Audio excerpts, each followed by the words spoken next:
Auburn drops another one to Vanderbilt at home. Another home loss. Let's talk about it. In the world full of podcasts, he's the undisputed heavyweight champion of hot takes, an Auburn sports homer, master of the boog, and message board legend. Get your buttons buttoned and your hats flattened because the Top Button Podcast is about to kick off. And you don't want to miss your courtside seat. Now, here's your host, Charlie Five. Yes, sir. We're back. It's another episode of the Top Button Podcast. I'm your host, Kyle Rush, a.k.a. Charlie Five, and let's just dive right into it. Auburn loses to Vanderbilt 17-7. Another home loss. Another horrific offensive output. Another horrific loss at home. Another missed opportunity. Another missed chance to gain some momentum, build some momentum, and it just sort of has become the theme of this year. Auburn can't get out of their own way. We're going to dive into it from a number of different perspectives, a number of different ways. But before we get started, let's give a shout out to mybookie.ag. Use coupon code next round for a double up deposit bonus. This is why they're able to keep the lights on. Games like this is why Vegas is who Vegas is. They begged you to take Vanderbilt, and all the money just kept coming in on Auburn, and the line went all the way up 2 points. Vanderbilt obviously covered and won, and Vegas is laughing all the way to the bank. But this is why they can offer double up deposit bonuses. That's why. So hopefully, if you did bet on the game, you used your free money, so it didn't cost you anything. But regardless, you can still have some fun. Teasers, parlays, first half, second half, live betting. They got it all. So check them out at mybookie.ag. Obviously, I want to be very transparent. I'm a huge Auburn fan, a huge Auburn graduate. I don't pretend to not be. I don't pretend to be not be a fan. I'm not a journalist. I typically try to be pretty honest and pretty fair. And I think I do a decent job. But I think that's why this show is relatable, because I feel like a lot of times you're hearing maybe yourself talking. You're hearing yourself, your emotions kind of being expressed. And I'm going to be honest. I've been, I don't want to say I'm pro anybody, okay, because that would suggest I'm picking a side and not really looking at both. I guess both opinions or both sides of the argument. I'm just kind of picking a side and going with it regardless. Okay. So I've been labeled somewhat of a defender and this, that, and the other, but I will say this. Games like this are getting harder and harder to talk about. Games like this are getting harder and harder to find the positive in. And games like this are honestly getting harder and harder to defend. I don't really think I defend anything. I think I just try to point out realities. And the realities are that since the Georgia game, and we'll talk about this in just a minute, since the Georgia game, the offense has been sort of caught. The offense has been so bad that it's been called in a way to protect yourself from turnovers, but it's completely changed the ability of this offense to make plays. It's completely changed the ability of this offense to be explosive. And it's just been really tough to watch over this last stretch. It's so hard.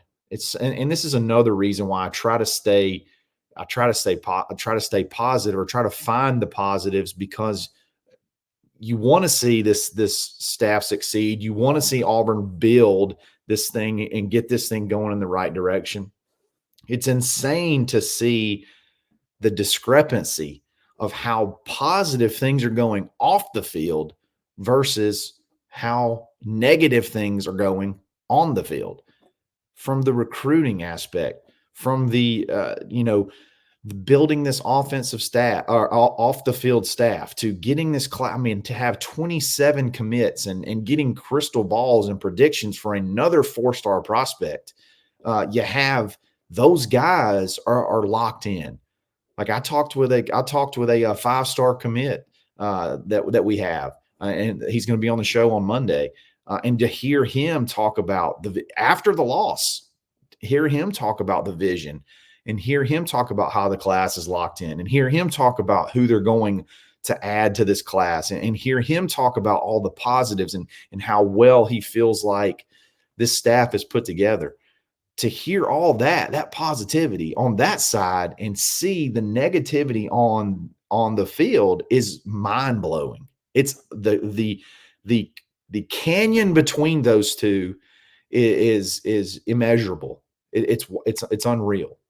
And then to take it even further, to see the positivity on the defensive side of the ball, the continuing to get better on that side of the ball versus continuing to get worse on the offensive side of the ball for 2 years is mind-blowing.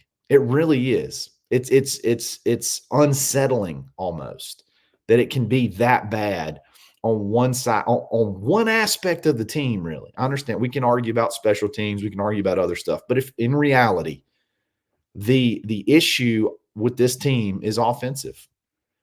And the offense is offensive. It's offensive to watch. It's crazy when you really sit back and look at how things are going off the field, how things are going on the defensive side of the ball.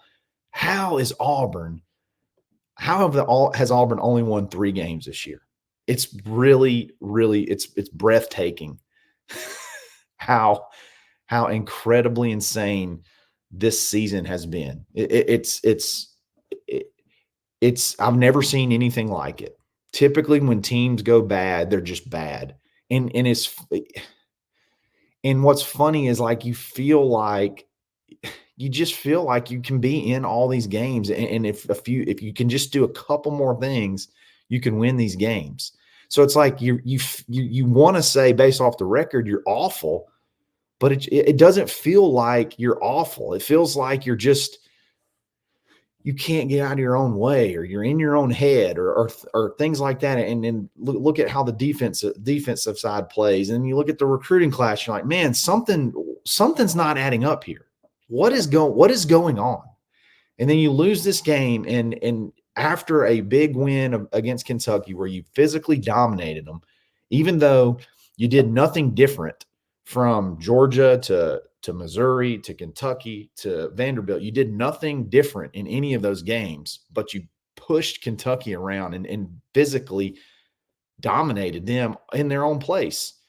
And then you come home and you kind of you just stick to the same game plan.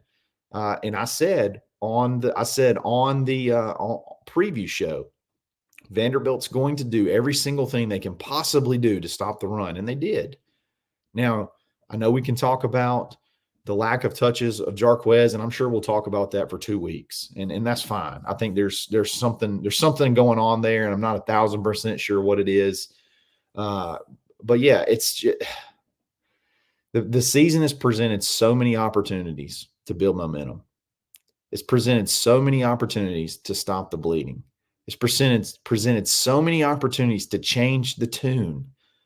And every single opportunity, they could not do it. And it's pretty disheartening. I think the whole season will be defined by missed opportunities and different chances that Auburn had to really grab the reins and turn this thing around quickly. I mean, you can go back to the Oklahoma game. What kind of momentum could have been built coming out of that? You go to the Cal game where you have, 5 turnovers in the game.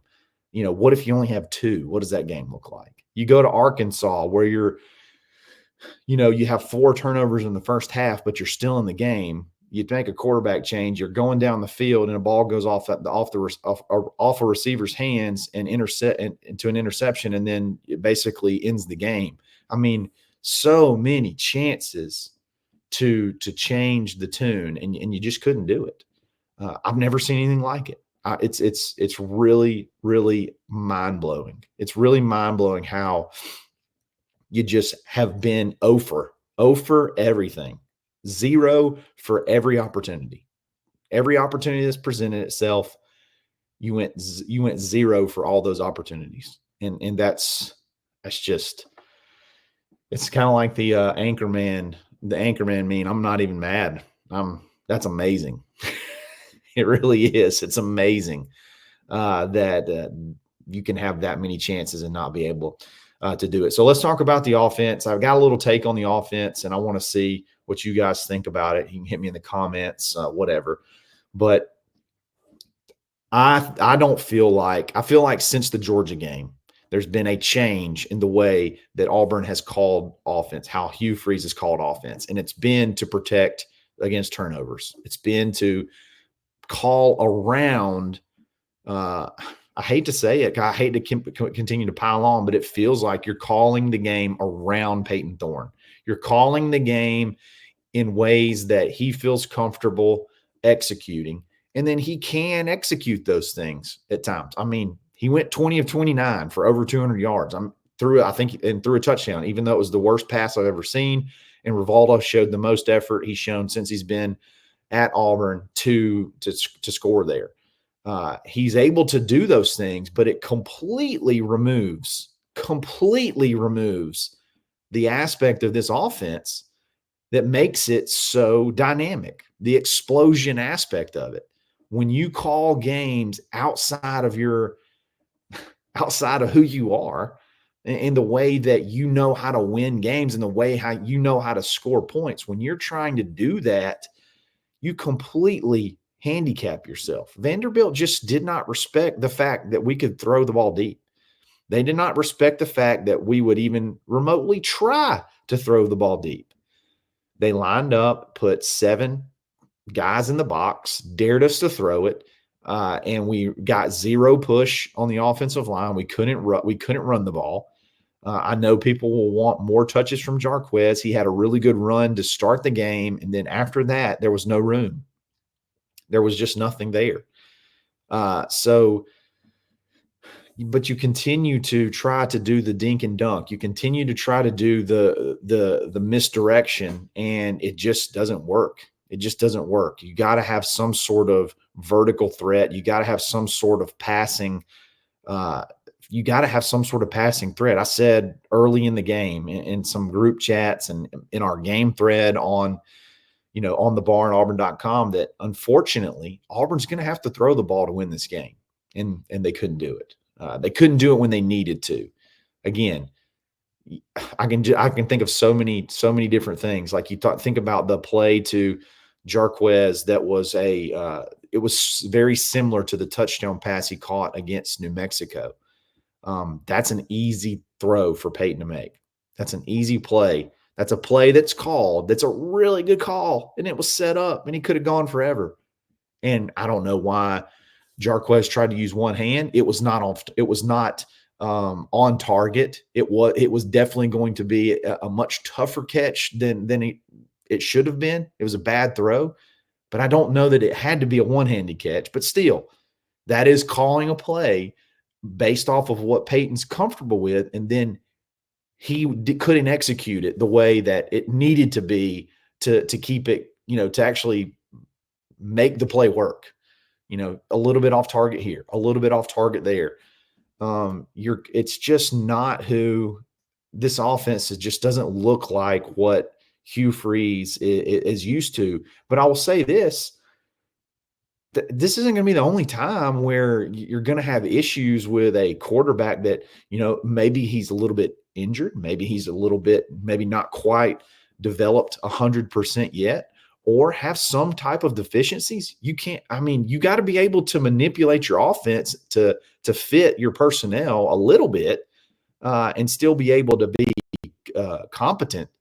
And this just has not looked competent at all over the last several weeks. I know last week it worked because for whatever reason, Kentucky just decided they didn't want to play football anymore. And maybe Auburn made them quit, but they decided they didn't want to tackle anymore. They decided they didn't want to try to stop the run anymore. They just quit. So again, I wanted to try to I wanted to try to take a while from yesterday to just really digest this whole thing. And again, I just feel like since the Georgia game, the identity has shifted to this play it safe mode, which maybe there's an argument for, but it's completely taken away this offense's ability to be explosive.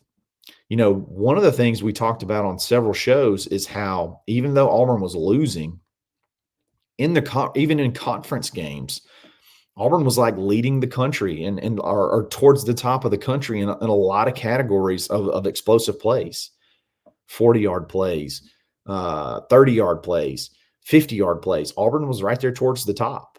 And when you take that element away, you know, maybe that's a lot of the reason why Jarquez was averaging, 6-7 yards a carry. And now when you go to, okay, well, let's just feed him the ball over and over again, and let's just try to completely keep the ball in front of us, and let's not try to really make anything explosive happen. And teams just figure out, okay, well, they're not going to threaten us deep, so let's just walk up and stop the run. And they can't do anything. That's just the way it's felt. The offense has looked that feels like what we're trying to do is limit turnovers, play not to lose, because the defense is good enough. They may keep us in the game, and maybe we'll bust one. Maybe Jarquez will get hot.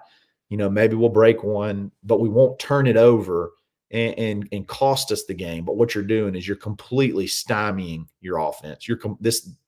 This offense can't win games. This offense can't win, the next 3 games that we have, ULM, Texas A&M, and Alabama. I'm not sure this offense can win one of those games. The defense can win all of them. I'm not sure this offense can win one of those games. Calling the offense the way you're calling, I'm not sure that it can win one of those games. I don't know. I really don't know what's going on with Jarquez. I really don't. I know that we had very limited possessions in the second half. I understand that. So when you look at total plays versus touches, it's probably not that bad, but you get the ball on your 1 yard line, your own 1 yard line, and he's not in the game. He's on the sideline with his helmet off. Something's up there, and I don't 100% know what it is. I don't know if something was said. I'm completely speculating now. I have no inside information on this.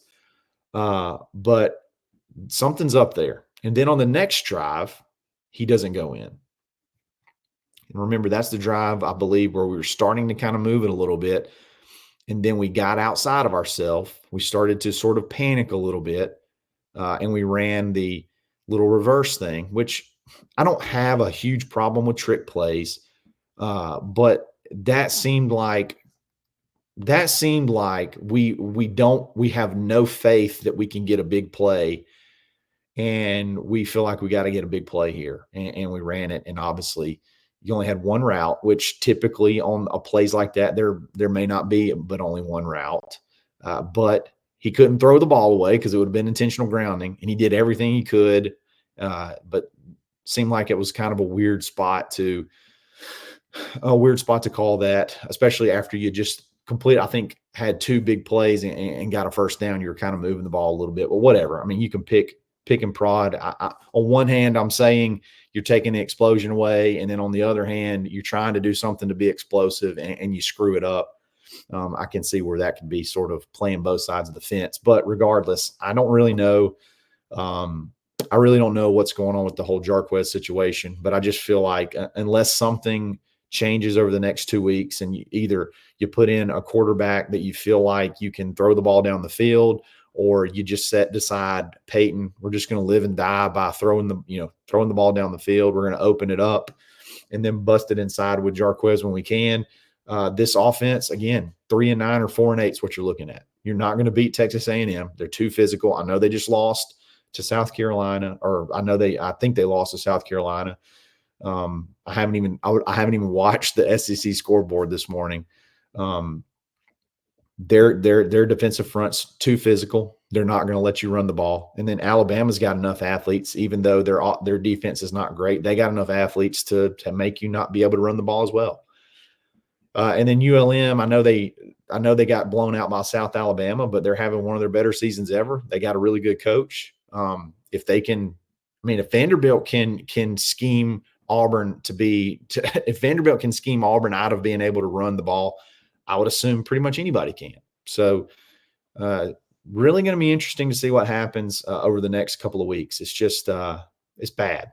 The offense is really, really bad. And I don't want to there's probably going to be multiple shows that we can talk about what we're going to do in the offseason. So let's just talk about this game in general. It's just not good enough.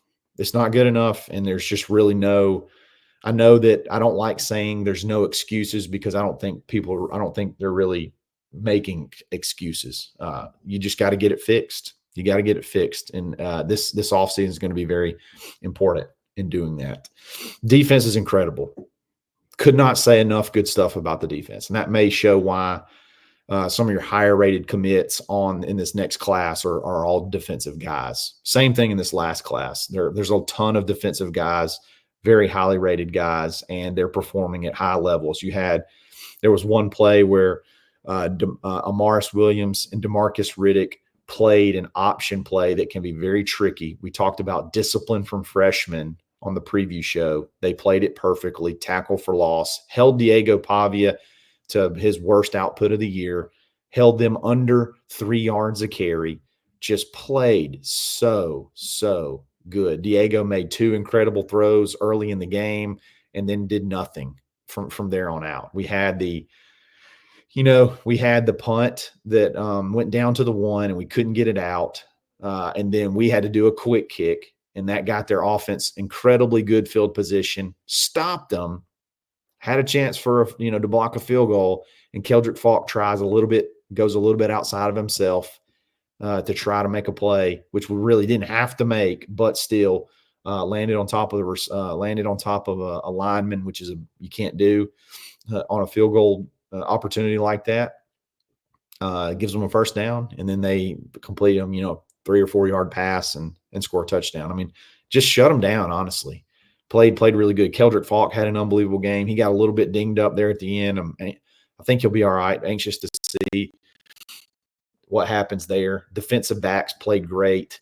Felt like Jay Crawford got thrown down on an offensive pass interference there at the end as well. One of their only big plays. Probably could have been an offensive pass interference, but overall, those guys are good, man. And they're young, and they're going to continue to be really, really good. Malik Blockton had a big game. Just felt like those guys played really well. And it's crazy to see how well one side can be playing and how poorly versus how poorly the other side can be playing. DJ Durkin is a godsend. He's the only bright spot, it seems like, of this staff right now, if I'm going to be honest. The defensive staff as a whole, but when you look at all the new faces that came in, DJ Durkin's definitely one of the only bright spots. You can't really point to anything on offense that makes you feel good. Probably going to be a lot of coaching changes on that side of the ball, I would imagine, after this season. Deserve it or not. You just can't have that you can't continue to have what you're seeing. It's got to change. So that's all for today. Look, we're going to be live tonight, and we're going to let you guys run the show. I'm going to listen to some of the presser. I'm going to, try to dive into the statistics a little bit and have some, couple of talking points, but I want you guys to drive the show, and let's have some therapy together. It's probably going to be tough. It's probably not going to be, very cheerful. And that's part of it. You guys deserve it. You've sat through it. You sat through and watched it. So, hey, let it all out. Let's let it all out tonight and have some fun doing so. But guys, I really appreciate you listening. If you like this video, like it. If you like this channel, subscribe to it. Follow me on Twitter at @the_Charlie_5. And we will be back, tonight and every single day this week. So it's another episode of the Top Button Podcast. Stay buttoned. Thanks for listening, and drive home safely.